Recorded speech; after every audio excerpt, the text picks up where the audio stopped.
जय शिवाय नमस्तुभ्यम दोस्तों, मेरे चैनल ओम रूही ब्लॉग में मैं रूही मिश्रा अपने चैनल में आप सभी का स्वागत करती हूँ। महादेव की कृपा से आप सभी स्वस्थ होंगे ये भी कामना करती हूँ। आज हम सभी वीडियो में जानेंगे कि सावन महीने की मासिक शिवरात्रि 2 अगस्त को पड़ रही है। हमें कितने बजे पूजा करना है, क्या हमें व्रत करना है या नहीं करना है, किस प्रकार से हमें पार्थिव शिवलिंग का निर्माण करना है, ये संपूर्ण जानकारी आप इस वीडियो में प्राप्त करेंगे। वीडियो के अंत तक बने रहेंगे। संपूर्ण जानकारी प्राप्त करके वीडियो को लाइक और कमेंट में हर हर महादेव का नारा जरूर लगाइएगा। इस बार जो सावन का महीना पड़ा है वो 72 वर्ष के बाद ही ऐसा सावन का महीना पड़ा, जैसे कि शुरुआती सोमवार और आखिरी समाप्ति भी सोमवार से पड़ रही है। और इस सावन के महीने में पड़ने वाली मासिक शिवरात्रि हो या प्रदोष हो या आपका पूर्णिमा हो, कोई भी ऐसी तिथियां जो पड़ रही हैं वो बहुत ही खास है। और मासिक शिवरात्रि के दिन भूलवश भी कोई भगवान शिव की आराधना करता है तो उसकी जो भी इच्छाएं होती है ना, महादेव पूर्ण करते हैं। तो ये जो सावन का महीना है और ये मासिक शिवरात्रि सावन के महीने में जो पड़ती है उसका बहुत महत्व है। अगर आप कोई भी इच्छा कामना रख करके आप सावन के मासिक शिवरात्रि पर पार्थिव शिवलिंग की पूजन करते हैं तो अगले सावन के मासिक शिवरात्रि आते आते आपकी कैसी भी इच्छा होगी, कामना होगी, अवश्य पूर्ण होगी। देखिए, हम सब की जीवन में कोई ना कोई इच्छाएं कामनाएं जरूर होती हैं और हमारे जो महादेव होते हैं उसे पूर्ण भी करते हैं। तो आप वीडियो के अंत तक बने रहिए। कैसे आपको पार्थिव शिवलिंग का निर्माण करना है, क्या पूजा की सामग्री है, कितने बजे हमें करना है, पूरी जानकारी जरूर प्राप्त करें। तो अब हम जानते हैं कि पूजा का समय क्या रहेगा। तो मासिक शिवरात्रि आपका 2 अगस्त को है और पूजा का आपका जो समय है वो 6:30 बजे के बाद से आप कर सकते हैं। यानी 6:30 बजे या 7 बजे से आपको जैसे सही लगे उतने बजे से आपको पूजा की तैयारी करना शुरू कर देना होगा। पार्थिव शिवलिंग हम कैसे बनाएं? देखिए, ऐसे तो हम रोज गमले में बना रहे हैं, लेकिन हमें मासिक शिवरात्रि के दिन हमें जो है गमले में न रख के एक थाली रखिएगा और थाली में ही आपको पार्थिव शिवलिंग बनाना है।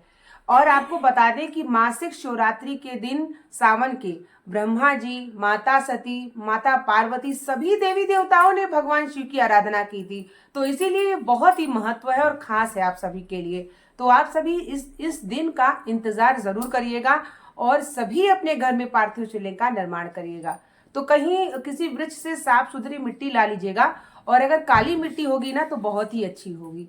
और जब पार्थिव शिवलिंग लाएंगे तो बनाएंगे कैसे? अक्सर पार्थिव शिवलिंग लोगों की टूटने लगती है, तो उसके लिए आपको गाय का घी या कच्चा दूध या गाय का मक्खन का इस्तेमाल करना है। और आपको जब भी आप सुबह ला लेते हैं तो आपको जल का छिड़काव कर लेना है। उसके बाद आप पार्थिव शिवलिंग का निर्माण पूजन से पहले कर लीजिएगा। तो पार्थिव शिवलिंग के निर्माण का भी एक नियम होता है। जब निर्माण करते हैं तो भगवान शिव का ध्यान करिएगा और उसके बाद पहले लिंग की आकृति, उसके बाद आपको जो है जलाधारी बनाना है। तो पहले लिंग की आकृति बना लीजिएगा, फिर जलाधारी बना लीजिएगा और उसके बाद एक बेलपत्र के नीचे उन्हें स्थापित करिएगा। और जब आप बनाएंगे ना तो आपकी जो भी इच्छा होगी, कामना होगी, कोई भी कामना होगी, आप महादेव से लिंग बनाते समय अपने हृदय की बात को जरूर कहिएगा। और एक बात का ये भी ध्यान रखिएगा कि बहुत सारे लोगों से कहते हैं कि मेरा पार्थिव शिवलिंग जो है अच्छा नहीं बना या जो भी है, तो मन में किसी भी प्रकार का संशय मत रखिएगा। जो भी आप इच्छा मांगते हैं पार्थिव शिवलिंग बनाते समय, जो भी ध्यान रखते हैं वो आपको प्राप्त होता है। तो इसलिए इस बात का ध्यान रखिएगा, मन में सिर्फ आपके कामना होनी चाहिए, जो भी इच्छा है या शिव की भक्ति के लिए कर रहे हैं तो भी आपका जो है ध्यान पार्थिव शिवलिंग बनाते समय वही होना चाहिए। अब हम जान लेते हैं पूजा की सामग्री। पूजा की सामग्री में देखिए 2 दीपक आपको रखना है। एक दीपक जब पार्थिव शिवलिंग का निर्माण कर लेंगे तो उस समय आपको करने से पहले आपको एक दिया जला लेना है। उसके बाद एक आरती के समय आपको दीपक जलाना है। लंबी बाती का दीपक होना चाहिए, गाय के घी का होना चाहिए। पंचामृत तैयार कर लीजिएगा। पंचामृत में आपको दूध, दही, घृत, शहद और शक्कर मिला के गंगा जल 1 लोटा रख लीजिएगा।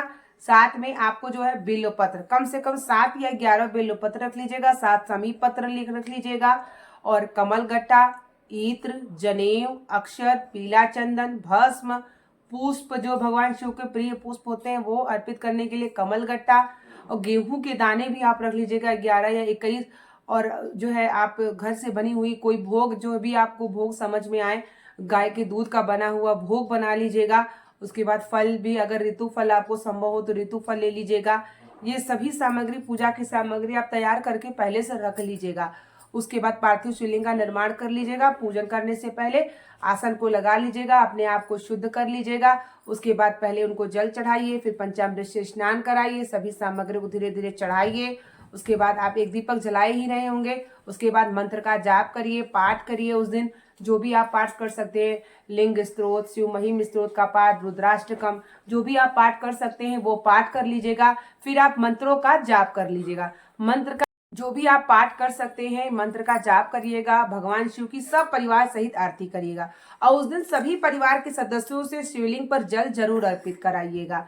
और रही बात व्रत की, तो अगर आप संभव हो तो सावन के महीने में मासिक शिवरात्रि का व्रत करके पूजा कर लीजिए, कोई इच्छा कामना मांग लीजिए तो ज्यादा श्रेष्ठ होगा। अगर आपके शारीरिक संभव हो तो, अगर ना हो तो एक समय भोजन कर लीजिए और एक समय फलाहारी करके कर लीजिए। अगर ये भी संभव नहीं है तो आप दोनों समय भोजन कर सकती हैं। आप शरीर के सामर्थ्य के अनुसार, अगर आप जैसा भी आपको सही लगे, आप उस तरीके से करके शाम के समय, मासिक शिवरात्रि के दिन शाम के समय आपको मुख्य द्वार पे दीपक, बेल वृक्ष, जो भी गमले में दीप रखे हैं, जैसे समी पेड़ लगाया है, बेल वृक्ष लगाया है, इन नीचे भी दीपक जरूर रख लीजिएगा। उसके बाद आराम से अपने घर के मंदिर में शाम को 6:30 बजे के बाद 7 बजे से आप पूजा करना शुरू कर दीजिएगा। सभी सामग्रियों को पहले ही तैयार कर लीजिएगा और जो भी चीजें आपको चाहिए, बेलोपत्र वगैरह उस दिन मत तोड़िएगा पहले ही, क्योंकि उसके एक दिन पहले आपका प्रदोष पड़ रहा है। तो अगर जो व्यक्ति आप प्रदोष नहीं भी रहता हो, मासिक शिवरात्रि नहीं भी रहता हो, तो सावन के महीने में चाहे प्रदोष पड़े चाहे मासिक शिवरात्रि पड़े, आपको जरूर करना चाहिए। आपको पूरे वर्ष के व्रत का फल मिल जाता है।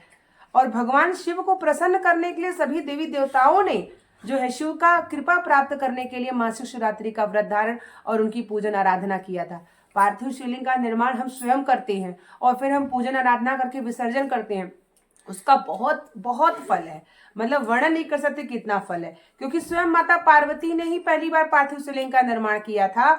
और जब वो निर्माण की, कई वर्षों तक तपस्या की, तो भगवान शिव जब प्रकट हुए तो उन्होंने यही वर मांगा था कि जो मृत्यु लोक में पार्थिव शिवलिंग का निर्माण करके पूजन विसर्जन करेगा, आप उसकी समस्त कामना पूर्ण करेंगे। महादेव मुझे ऐसा वर दीजिए। तो सावन का महीना, वो भी 72 वर्ष बाद ऐसा मिला है, तो आप सभी ये मौका बिल्कुल मत छोड़िएगा। पार्थिव शिवलिंग का निर्माण, पूजन, विसर्जन। अब विसर्जन कैसे करेंगे, अब ये भी जान लीजिए। विसर्जन करने समय आप जो है जो भी आप मतलब पार्थिव शिवलिंग की पूजन कर लेंगे, सभी सामग्रियों को आपको तुरंत पूजा करने के बाद विसर्जन करना है। अगर रात में आप नहीं कर पा रहे हैं तो अगले दिन सुबह उसको किसी वृक्ष के नीचे मिट्टी को, जो भी पुष्प चढ़ाया हो, जो भी आपने दूध वगैरह, जो भी पंचामृत चढ़ाया हो, वो सभी चढ़ा दीजिएगा। और एक बेलपत्र अपने धन के स्थान पर ऐसे आंचल में लेके महादेव से मांगिएगा कि इस बेलपत्र को मैं अपने अलमीरा में रखूं, अपने धन के स्थान पे रखूं, इसकी बरकत करिएगा। या कोई रोगी होगा तो उसको दीजिएगा, वो आशीर्वाद लेके जरूर मांगिएगा, तो इससे आपकी समस्त कामनाएं जरूर पूर्ण होंगी। तो 2 अगस्त को मासिक शिवरात्रि है। आप सभी भगवान शिव की आराधना करिए, भक्ति भावना से रखिए। महादेव आपकी यही मैं कामना करती हूँ। मिलते हैं आप सभी के लिए नेक्स्ट वीडियो को लेकर के। तब तक के लिए आप लोगों को श्री शिवाय नमस्तुभ्यम। हर हर महादेव।